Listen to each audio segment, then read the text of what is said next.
The Betrayal. This is a story of friendship, struggle, internet fraud, greed, disloyalty, betrayal, and the aftermath. In the city of Benin, Nigeria, I and three of my friends used to hang out as teenagers.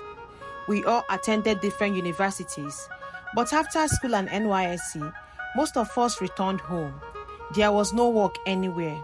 We tried forex, crypto, and even betting, but nothing worked for us. That's when we decided to go into internet fraud, also known as Yahoo Yahoo. So the next step for us was to look for updates. My friends and I started talking to some people we knew who were already into the job. Soon enough, we managed to gather some updates. We began working, but the first 5 months were difficult. We didn't even make a single dollar. However, in the 6 months, one of my friends, Efe, got a client through Yahoo Yahoo. Like magic, the job brought in about 10 million naira. We were all happy. We celebrated and rented a new apartment, furnished our new home to our taste. Efe wasn't greedy.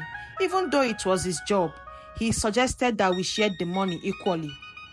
A month later, another job came through, bringing in 17 million naira. With that money, we bought a car that we all used and then shared the rest. After that, the client suddenly blocked Efe everywhere. Efe was confused and we couldn't understand what was happening. From then on, we only received small amounts of money.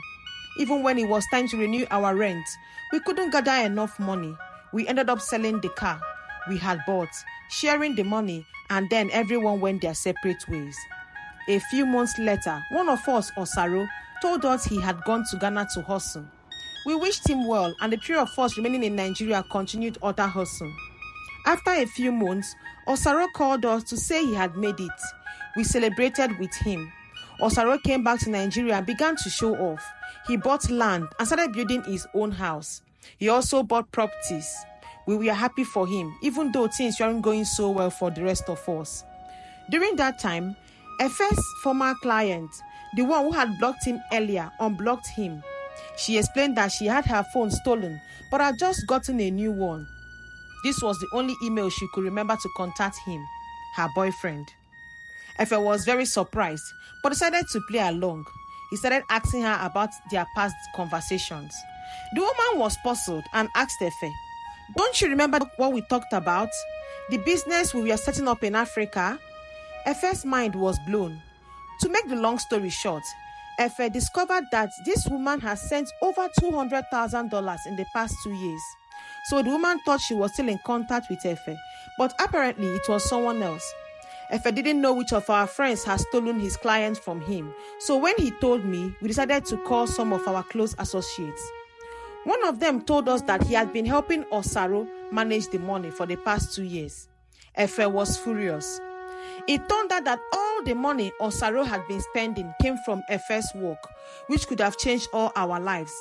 Efe confronted Osaro about the matter, but Osaro became hostile, even threatening Efe over the phone. Osaro told Efe that in the game of internet fraud, it was every man for himself. This was the same Osaro whom Efe had shared money with along with the rest of us. Osaro briefly returned to Lagos to work on some paperwork, and the next thing we heard was that he had moved to Europe.